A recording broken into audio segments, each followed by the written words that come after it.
Salut les amis, j'espère que vous portez bien. Aujourd'hui nous nous retrouvons pour une nouvelle vidéo, une vidéo totalement différente de ce que nous faisons d'habitude sur la chaîne. Différent parce que c'est une vidéo qui va nous parler du trading. Aujourd'hui je vais vous montrer comment utiliser les order blocks sur les boom and crash.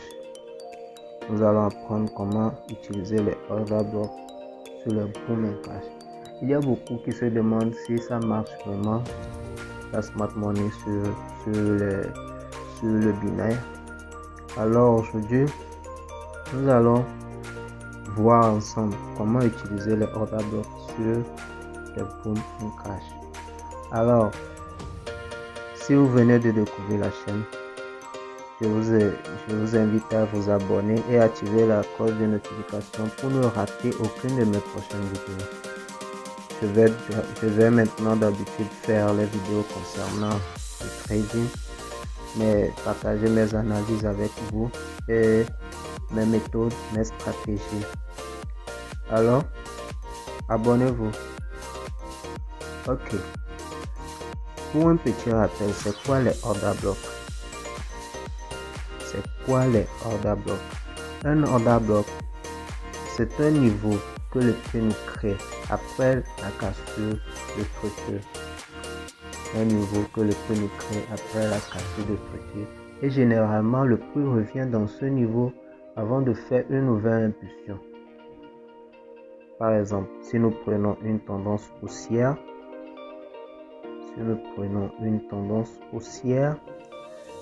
ici c'est notre order block. Généralement c'est le dernier, c'est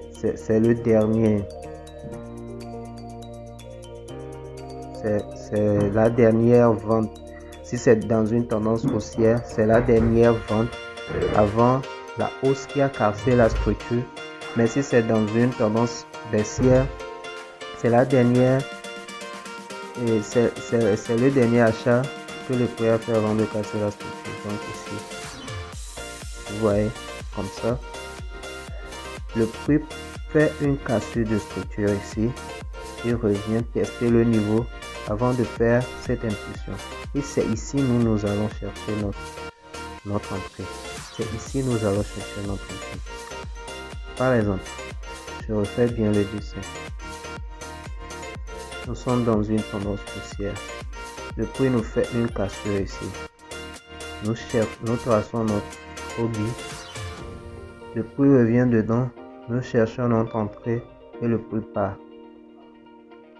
On pourra placer notre TP ici et notre SL quelque part ici ou soit quelque part ici. Il fait une cassure.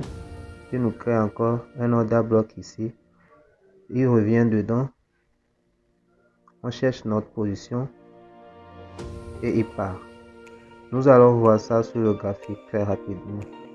Alors, je suis sur MT5 pour vous montrer rapidement comment utiliser les order blocks sur les boom and crash.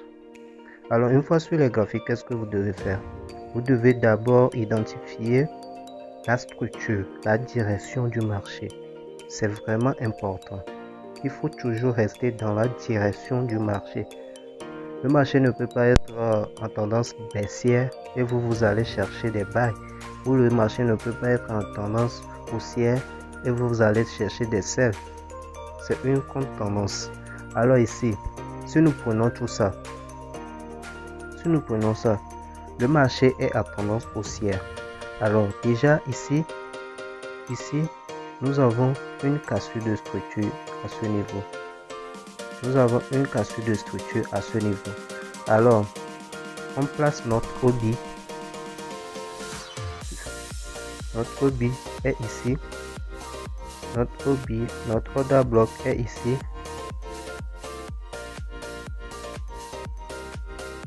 Laissez-moi le placer très bien. Je vais un peu agrandir le marché.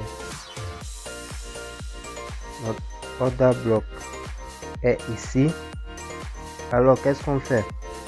On va dans H4 par exemple pour chercher notre confirmation. Ici on voit que H4 ne donne pas assez d'informations pour chercher notre entrée. Alors on redescend en H1. On va sur H1. Ici, on voit un peu mieux. Parce que ici, nous avons une cassure de structure à ce niveau. Et qu'est-ce qu'on va faire?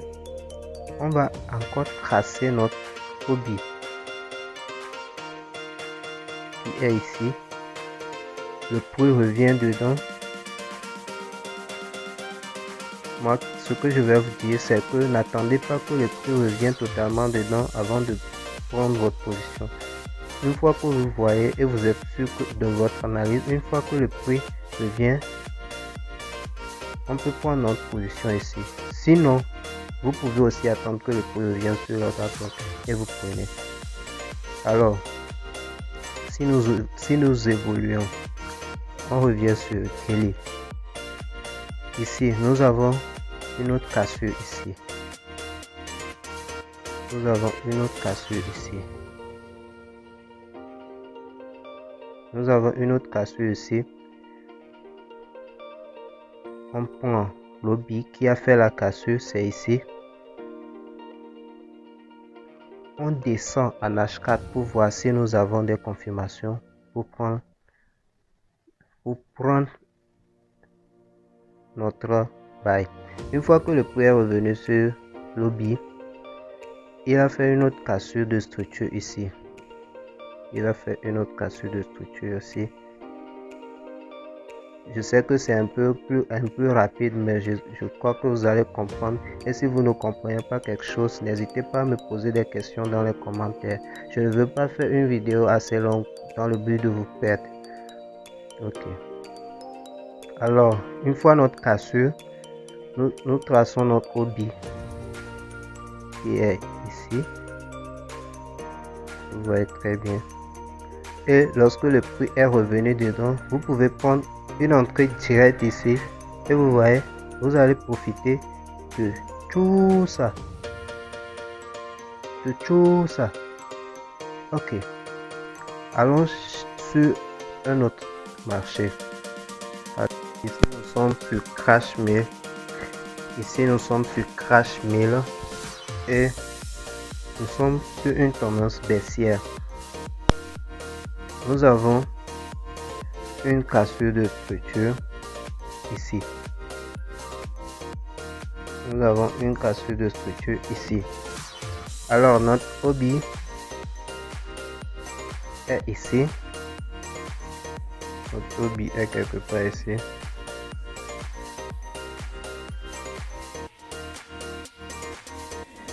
Parce que nous avons dit que c'est la dernière, c'est le dernier achat avant la vente. Alors notre hobby est ici. Sur une tendance baissière, c'est le dernier achat avant la vente. Donc notre hobby est là-bas. Une fois le prix sur notre hobby ici, nous allons descendre en time frame inférieur. H4 premièrement. Sur H1 et sur H1, nous remarquons que le prix casse ce niveau, le prix casse notre structure ici. Alors on recherche notre hobby qui est ici, qui est quelque part ici sur H4. Et c'est ça, c'est toute cette pochette noire là. Et une fois le prix sur le niveau, vous voyez, vous allez prendre tout ça. C'est très facile l'utilisation des hobbies comme stratégie sur les marchés de boom and crash. Alors, je crois que c'est la fin de cette vidéo. Si vous voulez d'autres exemples et si vous voulez plus d'explications sur l'utilisation des order blocks sur les boom and crash, vous pouvez me le demander en commentaire et je ferai des vidéos spécialement sur ça. Alors, sur ça, je vous dis à plus et essayez de déterminer les zones sur vos marchés et essayez de backtester pour voir comment ça marche avant d'entrer sur le réel. Toujours backtester avant d'entrer sur le réel. Ici, je l'ai fait très rapidement. Parce que je ne voulais pas que la vidéo dure des décennies. Alors, par rapport à vos questions dans les commentaires,